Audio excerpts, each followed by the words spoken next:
स्वागत है आपका मेरे सत्यमेव जयते चैनल में और मैं हूं डॉक्टर हरीश चंद्र लखेड़ा।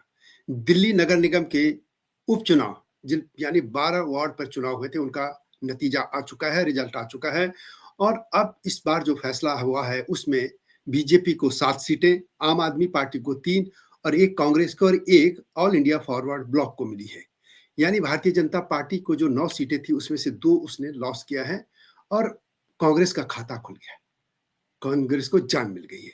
इस मुद्दे पर हम वरिष्ठ पत्रकार और दिल्ली में नवभारत टाइम्स के मेट्रो एडिटर रहे गुलशन खत्री जी से बात करेंगे और देखेंगे कि इनसे जो क्या समीकरण बनता है। क्या कांग्रेस के जिंदा होने की आस फिर बनती है या बीजेपी को क्या ये झटका है या आम आदमी पार्टी वहीं पर कैसे ठहर गई। गुलशन जी, स्वागत है आपका मेरे चैनल पर। धन्यवाद। गुलशन जी, ये जो नतीजे आए हैं ये क्या कहते हैं? देखिए, हालांकि बहुत छोटे चुनाव थे, नगर निगम के वार्डों के उपचुनाव थे और इसमें आमतौर पे हम लोग जब देखते हैं कि उपचुनाव में वही पार्टी जीतती है जो सत्ता में रहती है।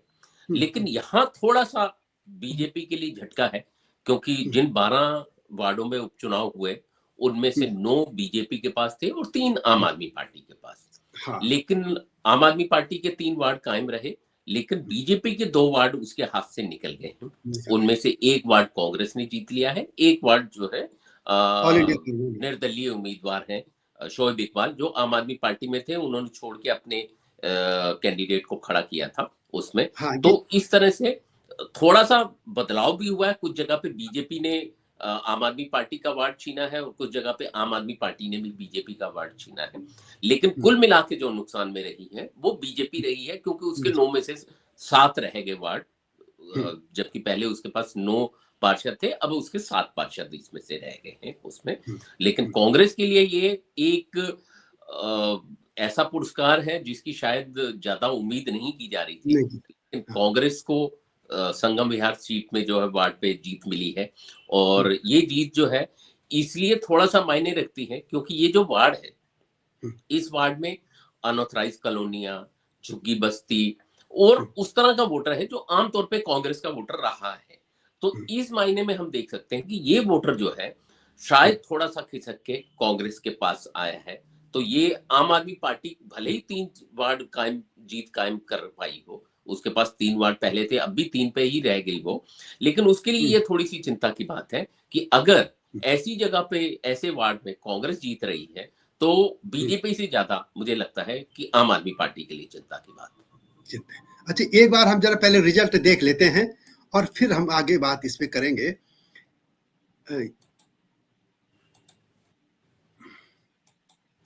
ये देखिए, नगर निगम के जो चुनाव हैं उसमें मुंडका पे ये आम आदमी पार्टी जीत के मुंडका, और इसके अलावा यदि हम बात करें ये आपके सामने भी आई होगी स्क्रीन, मुंडका। अब इसके अलावा मुंडका में तो उनका था ये क्या नाम, साहब सिंह वर्मा, उनके बेटे का उनका इलाका, वहां पे आम आदमी पार्टी जीत गई, बीजेपी हार गई। शालीमार बाग जो है वो भाजपा, अनिता जैन यहाँ से संभवतः ये सीएम थी, है ना? जी, सीएम ये रेखा गुप्ता पहले पार्षद थे। यहाँ पे आम आदमी पार्टी हार गई। अशोक विहार वार्ड है, यहाँ पे आप जीती है, भाजपा हार गई। यहाँ से अच्छा, चांदनी चौक में भाजपा इस पर जीत गई, आप जो है उसकी हार गई, मतलब सेकंड पोजीशन की मैं बात कर रहा हूँ। चांदनी महल ये है FAIFB, मोहम्मद इमरान जिनकी आप बात कर रहे थे, वो ऑल इंडिया फॉरवर्ड ब्लॉक, उनकी एक जो वामपंथी 4 पार्टियां हैं, CPI CPM और ये के है, इनके साथ में ये पार्टी रहती है, उससे हो गई है। और द्वारका वार्ड भी, इसमें मनीषा देवी, ये यहाँ से सांसद जो चुनी गई है, उनकी जगह ये यानी बीजेपी ने अपने कमलजीत सहरावत की जगह डिचाऊ कला वार्ड, यहाँ पे भाजपा रेखा रानी ये जीती है, बीजेपी के आम आदमी पार्टी दूसरे नंबर पे रही। नारायणा आप, ये राजन अरोड़ा जीते हैं यहाँ से नारायणा से, और आप भाजपा दूसरे नंबर पे। संगम बिहार जो कांग्रेस की आप बात कर रहे हैं, संगम बिहार A, यह सुरेश चौधरी ये जीते हैं और भाजपा सेकंड नंबर पर, आम आदमी पार्टी तीसरे नंबर पे चली गई। बिल्कुल। और दक्षिणपुरी में आप जीता है और Bharatiya Janata party second number पे।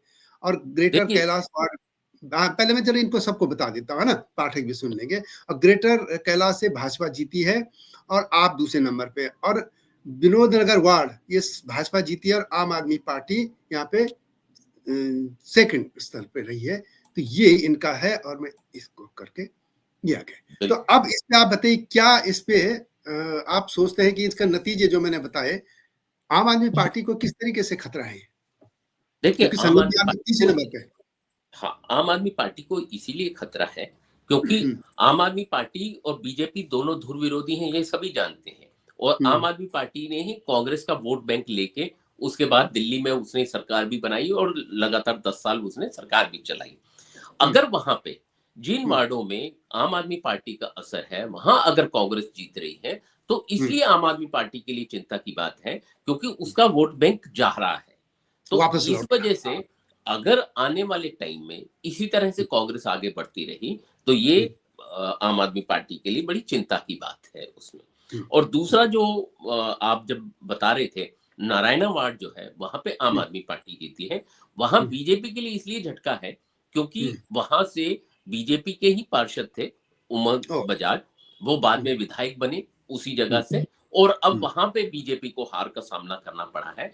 तो हुँ, इसलिए बीजेपी के लिए वहां चिंता की बात है कि वहां हुँ, उसका जो एक मजबूत गढ़ था, जो हुँ, उसका वहां पे एमएलए भी उनका है, पार्षद हुँ, भी उनका था, लेकिन हुँ, वो इनके हाथ से निकल गया है। ये हुँ, इसलिए चिंता की बात है। जहां हुँ, तक चांदनी महल की बात है, वो पहले हुँ, आम आदमी पार्टी में शोएब इकबाल रहे हैं। हालांकि हुँ, पार्टी कुछ भी हो, लेकिन उसमें हुँ, सीधा सीधा असर जो है, वहां के जो इकबाल, नतीजे हैं, शोएब इकबाल, वो हुँ, शोएब इकबाल के पक्ष में है। इसका हाँ, मतलब है कि शोएब इकबाल का अभी भी उस हुँ, इलाके में बहुत ही प्रभाव है। और हुँ, मैं देखता आ रहा हूँ हुँ, 93 से लेकर शोएब हाँ, इकबाल का वहां पे हुँ, असर रहा है। बहुत कर सारी रहे चीजें, कई बार ये भी आया कि उनका असर खत्म हो रहा है, हैं। लेकिन हुँ, इस उपचुनाव के नतीजों ने ये बता दिया है कि हुँ, शोएब इकबाल का अभी भी उस एरिया अस में बहुत जबरदस्त प्रभाव है और हुँ, वो अपने उम्मीदवार को बिना किसी पार्टी के भी जितवा सकते हैं उसमें। जितवा वो सकते अपने हैं। हाँ, बलबूते पे, और उन्होंने जितवाया है उसको। जितवाया गया। तो अब एक चीज़ और बताइए कि जो बीजेपी के 9 में से 7 रह गई, तो क्या जी। इसे मुख्यमंत्री जो रेखा गुप्ता है उनके कामकाज पर ये माने कि ये एक वो है कि भई पसंद नहीं है लोगों को बीजेपी सरकार पे, या क्या इसको किस नज़रिए से हम देखें? ये इसलिए हम सरकार पे रेफरेंडम नहीं मान सकते हैं, सरकार के कामकाज पे, क्योंकि हाँ, 7 वार्डों पे तो जीत हासिल हुई है। हाँ, नंबर 2 1 तो है वार्डों बीजेपी। पे जीत हासिल नहीं हुई है। तो हुँ, इसलिए अगर ये बीजेपी ये 9 तो में है। से 2 या 3 पे ही जीत पाती, तो हम ये हुँ, मान के चलते कि पूरी दिल्ली में इसका असर है। अब ये हाँ, असर, अगर 2 सीटें, 2 वार्ड कम हुए हैं, तो हुँ, बहुत बड़ा नहीं है, ये आधी विधानसभा हुँ, भी नहीं हुई। कि हुँ, अगर एक विधानसभा में 4 पार्षद होते हैं, अगर 2 पे ही बीजेपी को हार मिली है, तो इसका मतलब आधी विधानसभा पूरी दिल्ली में जो है, उनके पास जितनी सीटें, उनमें से सिर्फ आधी विधानसभा पे हार हुई। और दूसरा हुँ, मैं ये कहना चाहूँगा, इसमें क्योंकि छोटे वार्ड होते हैं और हुँ, यहाँ मुद्दे कुछ अलग होते हैं, हुँ, इसलिए अभी हुँ, चांदनी चौक वाली जो सीट वार्ड था, वहाँ पहले आम हुँ, आदमी पार्टी जीतती थी, लेकिन इस हुँ, बार बीजेपी ने वहाँ जीत हासिल कर ली है। इसी तरह हुँ, से कुछ जगह पे नारायणा में बीजेपी जीती थी, वहां आम आदमी पार्टी जीत ली। तो कुछ वार्डों पे दोनों ने एक दूसरे का वार्ड छीने हैं, लेकिन हुँ, सबसे ज्यादा फायदेमंद क्योंकि कांग्रेस रही, उसके पास हुँ, कोई वार्ड था नहीं, 12 में से कहीं भी उसके हाँ, उम्मीदवार को पिछली बार जीत नहीं मिली थी, तो इस हुँ, बार उसको जीत मिली है। तो वो हुँ, एक तरह के से उसके लिए एक संजीवनी का काम कर सकती है, अगर कांग्रेस चाहे तो इस चीज चाहे को तो। भुना सकती है, आगे अपने पांव जमाने के लिए काम कर सकती है। ये डिपेंड करेगा कि कांग्रेस इसको किस तरह से लेती है, इस जीत को किस तरह से भुनाती है, आगे चल के किस तरह से काम करती है, और लोगों के बीच में जो उसे संजीवनी मिली है, वो अगर आप चाहे तो इसका इस्तेमाल करके बाकी वार्डों में भी, बाकी विधानसभाओं में भी अपने असर को बढ़ा सकते हैं। हुँ। अब इसके बाद मेयर चुनाव होंगे, तो मेयर चुनाव में वैसे बीजेपी तो पहली बार देखा जाए तो आम आदमी पार्टी ने मुख्य तौर पर नगर निगम चुनाव जीता था। अब इधर-उधर करके जो काउंसलर किए इन्होंने, उससे वो फिर सत्ता में आ गई।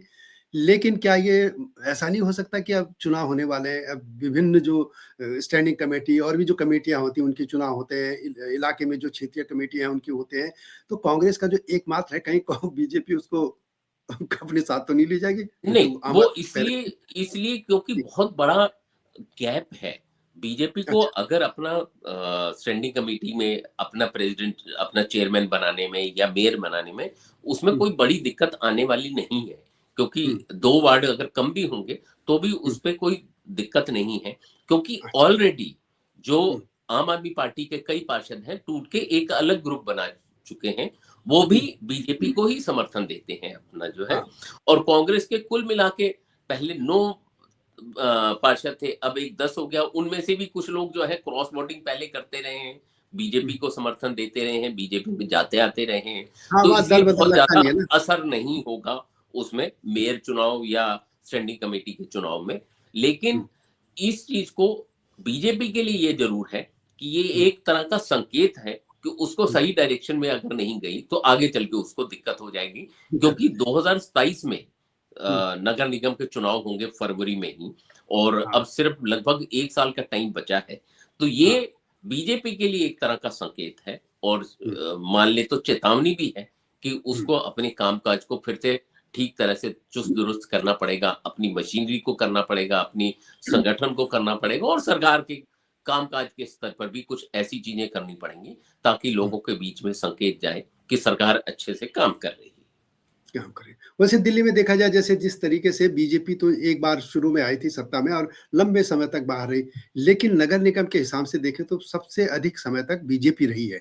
जब से पुनर्गठन हुआ, मैं पिछली बात नहीं कर रहा हूँ, नगर निगम का, या 3 बने या फिर 1 हुआ, तो बीजेपी यहाँ लगातार जीतती रही है विधानसभा में, तो क्या फिर जो 27 की बात कर रहे हैं, तो बीजेपी तो निगम जीतने की माहिर रही है, तो उसके लिए क्या संकट हो सकता है?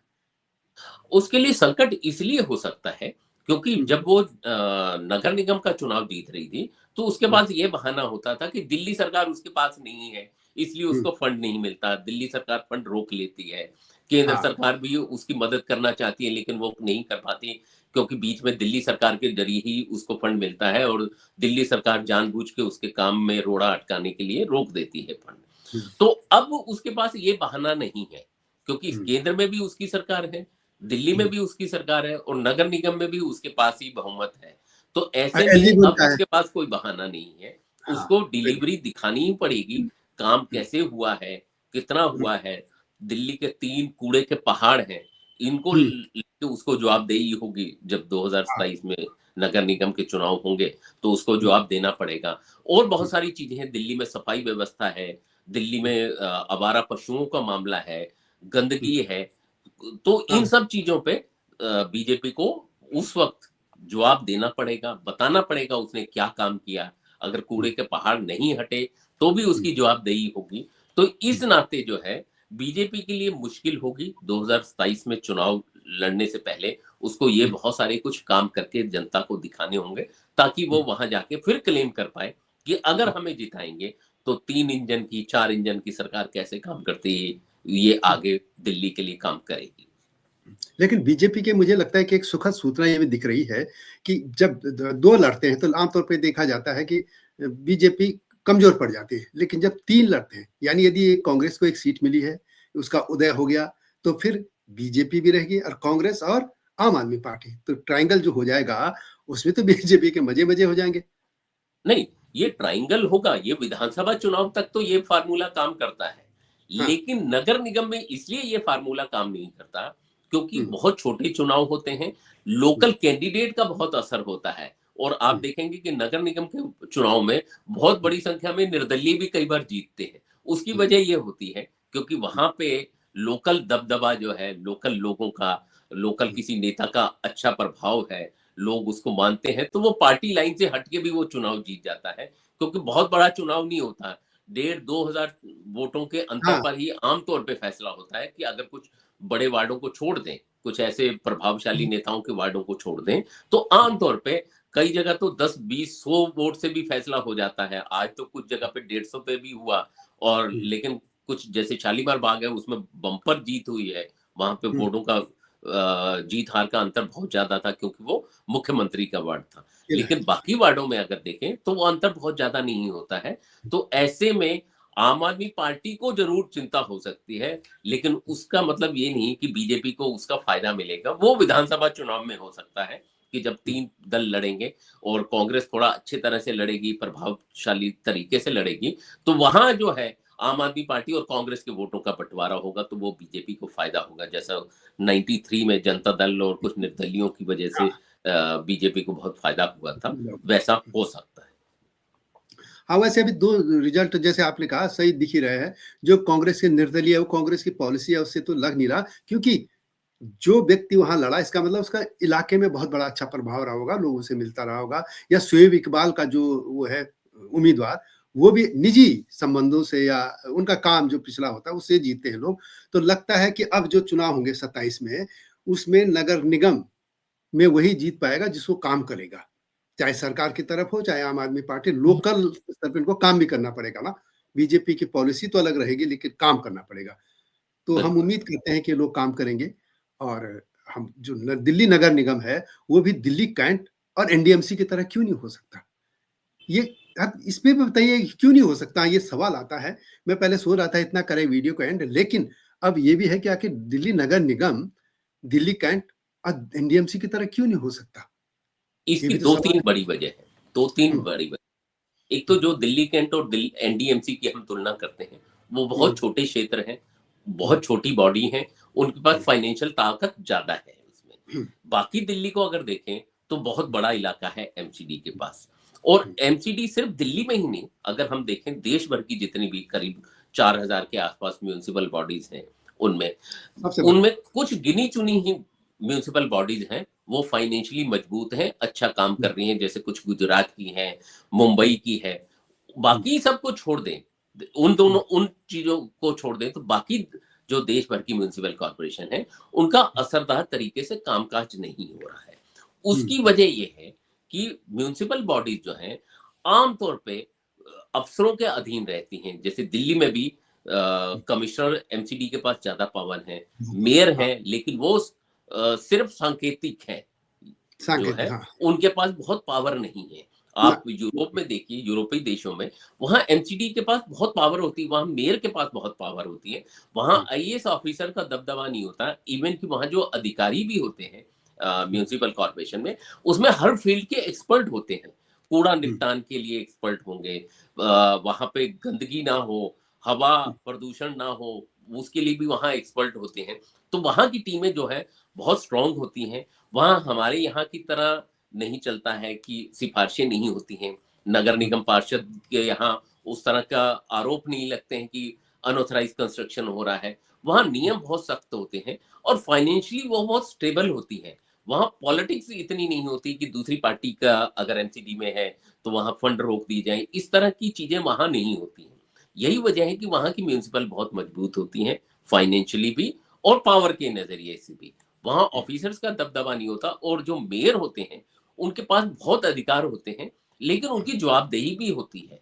जब भी चुनाव होते हैं, और चुनाव ही नहीं, जब सदन की वहाँ बैठकें होती हैं, तो मेयर से जवाब तलब किया जाता है, उसकी जवाबदेही होती है। जैसे आजकल की दिल्ली के हालात हैं, अगर हुँ, वहाँ ऐसे हालात होते, तो मेयर को वहाँ जवाब देना पड़ता कि यहाँ इतनी हालत क्यों खराब हो गई?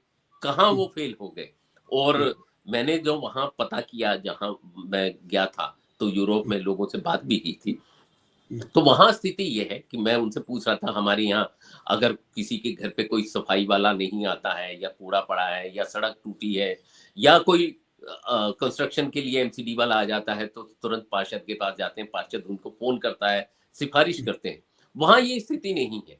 हुँ, वहाँ अगर कोई पॉलिटिकल नेता जो है, अगर किसी को गलत काम करने के लिए कहता है और वो एक्सपोज़ हो जाता है, तो उसका पॉलिटिकल करियर ही खत्म हो जाता है। जबकि हुँ, हुँ, हमारे यहाँ स्थिति उल्टा है। कि जो उल्टा है। इस तरह की चीजें करते हैं, तो वो वो जा लोकप्रिय होते हैं। तो लोग ये करते हैं। बहुत बड़ा अंतर है। वही वजह है कि हमारे यहाँ म्युनिसिपल कॉर्पोरेशन जो है बहुत कमजोर है, बॉडी बहुत कमजोर है। अब दिल्ली जैसे शहर में अगर आप देखें, तो सड़कें जो अंदर की सड़कों का काम है वो म्युनिसिपल कॉर्पोरेशन के पास है, हाँ, सफाई का काम उनके पास है। लेकिन हुँ, सड़कों पे गड्ढे हैं, सफाई हो नहीं रही है, धूल उड़ रही है, धूल का कहीं हिसाब हुँ, किताब हुँ, नहीं हो पा रहा है। तो बहुत हुँ, सारी चीजें हैं जो दिक्कतें खड़ी हो रही हैं, तो इस वजह से हमारी म्युनिसिपल कॉर्पोरेशन उतना अच्छी तरह से काम नहीं कर रही है। तो इसके लिए जब तक उसका ढांचागत बदलाव नहीं होगा तो शायद इतना आसान नहीं है देश में, दिल्ली में म्युनिसिपल कॉर्पोरेशंस के कामकाज को बदलना। अभी देखिए ना, अमेरिका में हुआ, न्यूयॉर्क का जो है, उस जो मेयर चुना गया, उसमें राष्ट्रपति पूरा वहाँ का चुनाव के लिए वो लड़ चाहता है कि ये न लड़े, न जीते, लड़े नहीं, जीते नहीं, है ना? और पूरा इतना मतलब उससे पावर होती है। और मैंने तो दिल्ली नगर निगम कवर किया है। दिल्ली नगर निगम का जो मेयर होता है, उसका सिर्फ वो जो सदन बैठता है उनका, उसको संचालन करने का होता है और कुछ नहीं होती पावर। उससे ज़्यादा बिल्कुल, पावर तो स्टैंडिंग कमेटी के चेयरमैन के पास होती है। तो बिल्कुल, नाम का मेयर है, उससे कोई एक भी पावर कुछ नहीं है उनके पास। वो सिर्फ जैसे स्पीकर होते हैं विधानसभाओं के या इनके लोकसभा के, उनकी जितनी पावर है उतनी ही बस कि आप सदन चला रहे हैं बस। तो मेयर बिल्कुल। का इसलिए गड़बड़ हो रहा है ये। तो तो ये हमारे सरकारी स्तर पर ये सोचने की जरूरत है कि हाँ, म्युनिसिपल कॉर्पोरेशन को मजबूत करना जरूरी है, क्योंकि वो लोकल बॉडी होती है जिसका बिल्कुल। पब्लिक से सीधा ताल्लुकात होता है, सीधा ताल्लुक होता है। सफाई नहीं हो रही है, पब्लिक को परेशानी है, सड़क टूटी है, पब्लिक को परेशानी है, धूल मिट्टी, तो वो चीजें हैं। हमारे यहाँ उल्टा हुआ है बीते उल्टा 20-25 सालों में कि म्युनिसिपल कॉर्पोरेशन को कमजोर किया गया है। कमजोर किया, आपको बिल्कुल। याद होगा कि पहले 1983 या हुँ, 93 से पहले हुँ। म्युनिसिपल कॉर्पोरेशन के पास ही वाटर सप्लाई होती थी। हाँ, डीसू भी उसी डीटीसी के थी अंडर में बहुत। होता था। किसी डी जमाने में ट्रांसपोर्ट भी उसी के अंडर में होता बिल्कुल। था। लेकिन हाँ, वो पानी। धीरे-धीरे सब उनसे छीन लिया गया और आज हाँ, की डेट में है वाटर जो है दिल्ली जल बोर्ड बन गया है। हाँ। इलेक्ट्रिसिटी के लिए दिल्ली विद्युत बोर्ड बन गया और प्राइवेट कंपनी हो गई तो। ट्रांसपोर्ट में टीटीसी को सरकार के अधीन कर दिया गया। तो अब हाँ, दिल्ली में म्युनिसिपल कॉर्पोरेशन के पास ले देकर हाउस टैक्स वसूलने और हाँ, सफाई का काम रह गया है या कुछ हाँ। जगहों पे सड़कों का काम रह गया है। तो वो उसको हमारी सरकारों ने, हमारे तंत्र ने ही हमारी म्युनिसिपल को कमजोर किया है। हुँ। हाँ, यदि करना है तो इनको फिर एजुकेशन पूरा ले लेना चाहिए, हेल्थ ले लेना चाहिए इनको। एक ही चीज़ छोड़नी चाहिए कि सफाई करवाएँ और क्या करवाएँ। लेकिन बिल्कुल, इस लगता है कि ज़्यादा कुछ दिल्ली की तस्वीर ऐसे में तो बदलेगी नहीं। तो लेकिन अभी उम्मीद करते हैं कि चुनाव हुए हैं, भारतीय जनता पार्टी भी सोचेगी कि भई अगले साल उनको चुनाव में जाना है, फिर कैसे जीतेगी। आम आदमी पार्टी को ज़िंदा रहना है तो उनको भी कुछ मेहनत करनी होगी, सवाल उठाने पड़ेंगे, बीजेपी को घेरना पड़ेगा और कांग्रेस के लिए नई आशा की किरण जगी है और कांग्रेस अभी है, ये हम कह सकते हैं कि लोगों के मन में कांग्रेस अभी जिंदा है। तो गुलशन जी, आप मेरे चैनल में आए, आपका बहुत-बहुत धन्यवाद। तो मिलते हैं नए वीडियो में और वीडियो को शेयर करना, लाइक करना ना भूलना और चैनल को सब्सक्राइब करना। जल्दी मिलेंगे, तब तक नमस्कार।